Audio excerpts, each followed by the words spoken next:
Hey guys, today we're going to be talking about how to avoid burnout and raise your confidence with your art. Um, I think a lot of times when either we're trying to be a better artist or if we're just trying to do more art in general, we get a little... we lose our confidence. We lose our steam. We kind of lose how we want to go about something. Maybe we kind of forget about what we're trying to do, what our goal is. You lose track of the destination, even though there really isn't a destination. But at least your goal, and I think that has a lot to do with thinking that inspiration is going to come to you, that you're just going to be inspired some way, somewhere, and it's just going to come to you, and this cool idea is just going to come to you. And I don't, at least for me, in my experience, that has never been the case. How I usually go about things is I will have to, actively think about it, actively plan a drawing or plan a painting out. Now that might sound, boring and it lacks spontaneity. Well, that's why I draw from the imagination, where I'm not like, this is not going to be something that I'm going to be making to a print. It might be, but this is not something that I'll be selling. This is just me for doing it for the enjoyment of drawing and painting and doing art.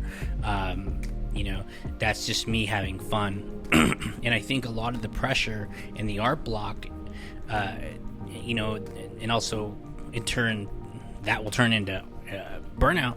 I think a lot of reasons why this happens is we expect every piece to be something that's like we need to show someone, or something we need to turn into a print. If you're a vendor, or you do a little art shows every now and then, and that really isn't the case. And I always say that I am such a lucky person, or at least I'm just fortunate in a way. Whatever you want to, choose your poison, how you want to describe how good it makes you feel to have a passion. But for me, I feel like I am, really fortunate to have a passion. Just think about it. Just think about how we take that for granted.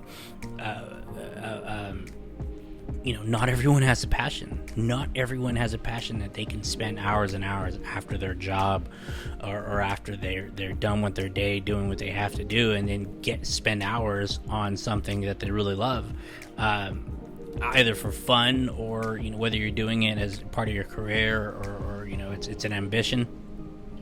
I really think I'm so lucky to have been doing this and studying the fundamentals for years, and drawing illustrations and marker illustrations like this. This is just for fun, by the way.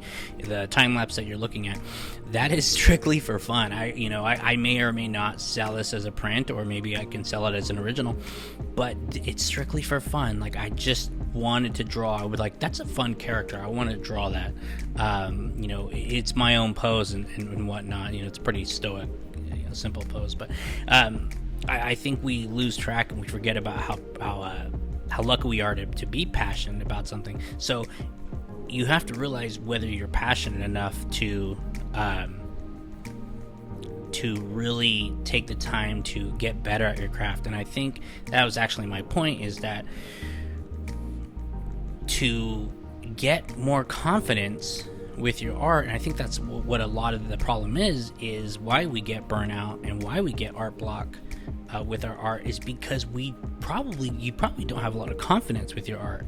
You probably don't have a lot of confidence of, it's not abstract enough, or it's not like esoteric enough, or it's not like moody enough, or it's not mysterious enough. We always think like, it doesn't, like, I can't draw in that way. Look, you never know what's going to hit. You really don't when it comes to art. So I think the best thing that you should do is to draw and paint what you love at first. And I've talked about this before, but I think it's really true, and I think it you know, there's merit in mentioning it as many times as I possibly can, because it really is true. I see this in every artist says the same thing, and I'll say it, you know, myself, is that you draw and paint what you love, and then you get better at doing that type of art and that type of style. You'll never get bored of it. You'll never get bored drawing in your style or drawing characters that you love. Maybe it's fan art or whatever it is. It could be trees. You love drawing trees. But do that, then you'll get good at it. And what's going to happen, it's a circular thing, is you're going to draw and paint what you love. And then what's going to happen is you're going to go to like a step 2 and study another style of art you like but don't know like how to do it, and then you're going to get better at that. And then what happens with that is once you study and know how to draw these things, you're going to gain confidence. You're going to enjoy it by getting better at the art that you're doing, which probably was an art that, you know, a style that you hated in the beginning. But what happens is the more you do it, the more you force yourself to do it, you're just going to feel good. You're going to feel good about the response you get. Maybe you're posting it, or maybe you're showing your friends or your family. You're going to feel good about that response, because people are they're going to see that you took the time and care to do that certain art piece well. I just think it goes round and round. The more art you do, the better you're going to get at it, the happier you'll be with your results, and you're going to find out over time that you're going to have less art block. Now, mind you, you're always going to have art block. That's actually the last thing I'd like to talk about, or at least the last step in it. But this is all circular, and we'll go over really quick before I finish this. But accept that art block will happen, and plan your drawings ahead. Now, I'm going to show you exactly what I do. Is I will plan all my drawings ahead, because again, I get art block too, and I have to decide beforehand what I'm going to draw. I know it sounds crazy, but stick with me. And I will make up a list in my notes, and I'll just put I'll title it illustrations, and then I will just put up all these kinds of characters that I want to draw. I'll even put down notes on how I want to go about it, in what style do I want to draw. Say if it's something that I'm trying to learn, like right now I'm trying to I'm apprentice at a tattoo shop, and so I'm going to be doing tattoos. But I love to paint, I love to draw, I love to learn 3D modeling. I'm just all over the place, right? But I am doing all of these things honestly and earnestly, studying the fundamentals of all of these things. And so when I make these lists, I'm trying to learn traditional Flash. I want to do realism, but I also would like to learn how to design like a tattoo artist. And so I'm going to be doing a lot of traditional Flash illustration, a lot of traditional American, and kind of with a little bit of traditional Japanese, which I don't know if you know, a lot of traditional American Flash and the style was actually taken from the Japanese, and they did it their own way. The Americans did it their own way. So I make this list, and I just pick all these characters that I either love to draw or I want to get better at drawing, and then I'm going to add certain American traditional motifs, like certain flowers, like roses, like a traditional rose, maybe in the composition of, say, I don't know, like Tifa Lockhart or something like that, or certain flowers, or maybe knives, certain knives with maybe like a character like Morrigan, or and I'll just try to make them in a traditional style where their hair is just a bunch of line art and swirls. Like I don't know who's a good example of that.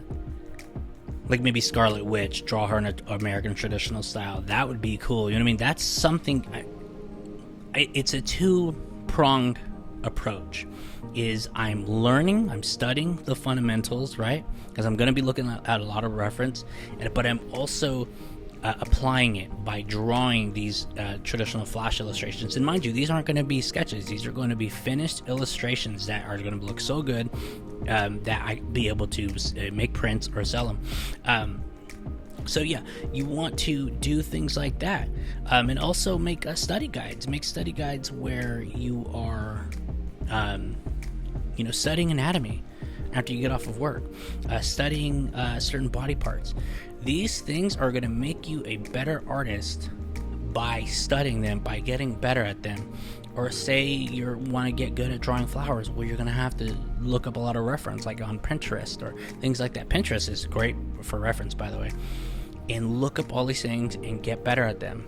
I'm telling you, the more things you know how to draw, the bigger your visual library is going to be, meaning all the things you can draw from the imagination, or at least you won't need that much reference for.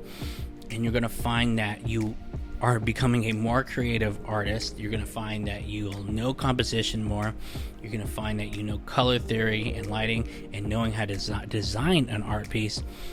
And you're going to have so much more confidence that you're always going to want to be drawing. I mean, you're always going to be doodling no matter what, and testing what type of artist you are going to be, or what type of artist you aren't going to be.